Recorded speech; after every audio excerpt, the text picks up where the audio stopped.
Hi dear all. In the previous session, we completed the fundamentals of the Hadoop. So like how the existing architectures and Hadoop architecture, distributed file system.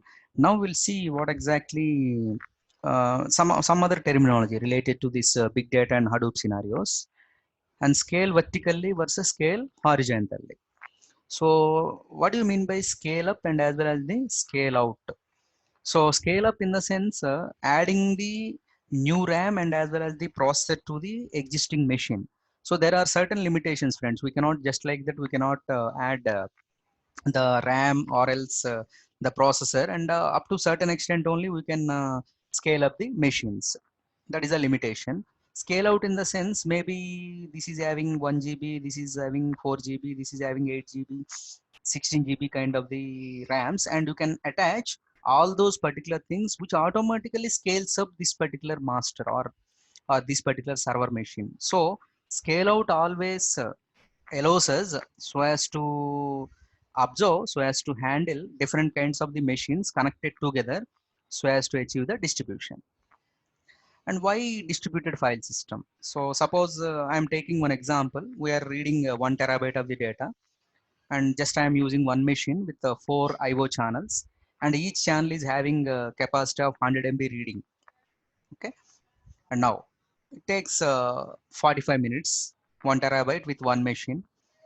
And whereas if you are referencing reading the same 1 terabyte related to this 4 IO channels, each channel 100 MB, like I am putting 10 machines, friends. So instead of using one machine, we are making use of the 10 machines. Each system is having 4 IO channel and each channel is having 100 MB. There is no differentiation. Now, can you expect how much time we can get reduced? See here, 4.5 minutes. So the same 1 TB data, if I am referencing with one machine, it took like 45 minutes. Whereas if you are leveraging the same system with respect to the multiple machines, so we will be getting 4.5 minutes of the, within the 4.5 minutes, you can complete the reading of 1 TB data. Okay. Now, generally, while discussing Hadoop, so who is the creator of Hadoop project? Okay, this cutting is the creator of Hadoop, advocate and creator of open source search technology. And initially, he worked with Lucene, which is a project, and thereafter Nudge. And these are all open source kind of the technologies, friends. And now they are managed by Apache Software Foundation. You can observe here. Okay, and how this Hadoop project got its name is funny incident is there. So just the cutting son at the age of 2 was just beginning to talk and called his beloved stuffed yellow elephant Hadoop. So he thought of rather than putting a complex name, why can't I put this particular Hadoop name for my project? So just yes, put that name, the project name as Hadoop. Okay, and thereafter the traditional and as well as the new system we have already seen. So if you are referencing the traditional system, it's not scalable, friends. Scalability in the sense. It may be useful for small and as well as up to the larger applications. And if you are referencing the new system, definitely it scales and meet new business demands. Because suppose in the earlier session we have seen like Facebook and as well as the Twitter, they are populating much more data. So as to handle that particular data in the scalable format, definitely we need to move to the new systems. And in case of the traditional machines, we cannot process massive data at high speed. But whereas in case of the Hadoop and as well as the Spark, you can process massive data at a high speed. And it can only scaled up and cannot be scaled out. We have seen what do you mean by scale up and as well as the scale out. Okay, the process here you can observe. Okay, scale out is a worthful procedure so as to achieve the distributed file system. Okay, and if you are referencing the new system, it can be scaled up or scaled out. Both the possibilities are there.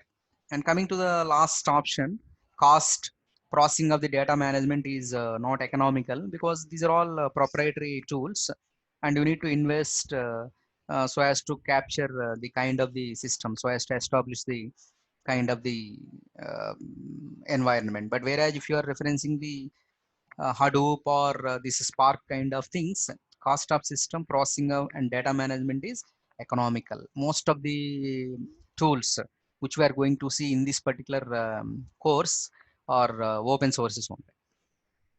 And what exactly we are talking about Hadoop project and as well as the things, but in a simple way, how to define this Hadoop? Friends, Hadoop fundamentally is a framework for storing, processing, and analyzing the big data, and it allows distributed storage and as well as the distributed processing of large data sets across cluster of commodity computers using a simple programming model. And of course, it is the product of Apache open source framework. Now, if you see, fundamentally, this framework provides the storing, processing, and analyzing of the big data.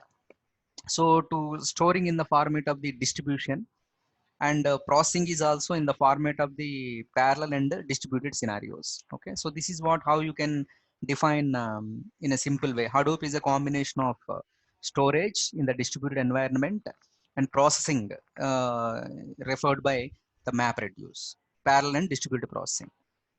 And we should have the understanding of what is the capacity and what is the which are all the features of the Hadoop. Some of the features we can see here is a master slave architecture. Friends, we'll see the difference between master slave and client server, and designed for massive scale. And this is fault tolerance because as we are processing the data in distributed and parallel, and at the same time we are storing the data in distributed environment, even the problem is there for a particular machine, it won't affect the entire project or entire processing. Okay, and low software and as well as the hardware cost, because these are all open source kind of the things, and with the commodity hardware you can handle these kind of the softwares. And distributed storage and processing achieves high performance. This is a natural thing, and no licensing cost, and supported by very large development community. If any support is required, if any issue is there in the installation or processing of the data, okay, you can go ahead with this community support. And these are all some of the companies. So because once you complete the learning of Hadoop, okay, so these are all the various possibilities you can get into: Hortonworks, eBay, Amazon, Oracle, Cloudera, IBM, Google. So likewise we're having various companies using Hadoop. And a brief history. So like 2002 Nudge project has started, and thereafter Google released an article like Google File System, and which provides all the um, ways and all the fundamentals how it is going to store the data, how Google handles bulk amount of the data. And coming to the MapReduce, not only storing, after storing the data you need to process that particular data efficiently, so which can make use of the MapReduce released by Google. And Nudge started using MapReduce in 2006, and thereafter Hadoop project split out of Nudge, and now Hadoop becomes Apache project. And this Hadoop distributed file system and MapReduce are inspired from this GFS and as well as the Google MapReduce, friends. Okay, in the subsequent lectures, we are going to see what exactly Hadoop distributed file system and how it has inspired by Google file system. And thereafter, the main important aspect of this MapReduce, which is very important. Okay, so that is what how we are processing the data and how we are managing the data. Further reading and all.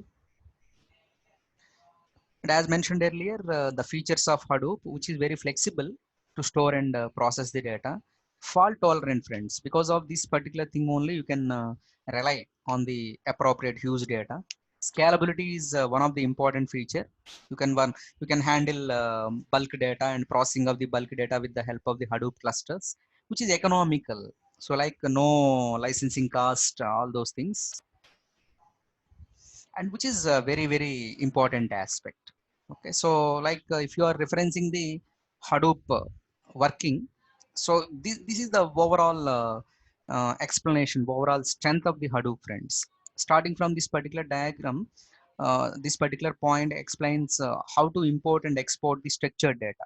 Suppose if you are taking the Scoop, is a tool which is fundamentally allows us to process the structured data, which is available in MySQL or RDBMS, any kind of the RDBMS, SQL Server, Oracle. You can make use of the Scoop for the sake of import or export of the data.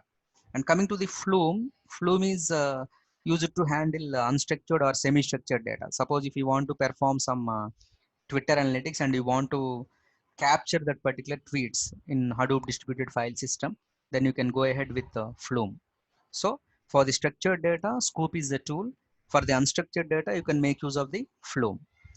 And thereafter, the Hadoop distributed file system, which is the heart of storage wise, the heart of the Hadoop ecosystem is HDFS. So no matter whether I am working with Scoop, Flume, Hive, or Piglatin, or whatever the tool, finally the data is available with the Hadoop distributed file system. And coming to this HBase, which is NoSQL kind of the data, friends, which is used to store. And some people don't want to handle this normalization, key values, or all these things. For them, HBase is the best option. With the column families and as well as the row families, you can manage the HBase.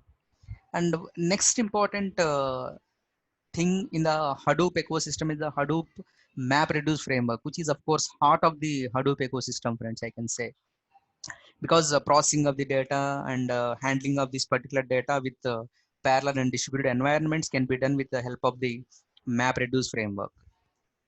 And coming to these things, Hive, alternative to this particular MapReduce, friends, you can use Hive as a data warehousing system with the help of the Hive query language. You can implement the same MapReduce kind of the code with Hive.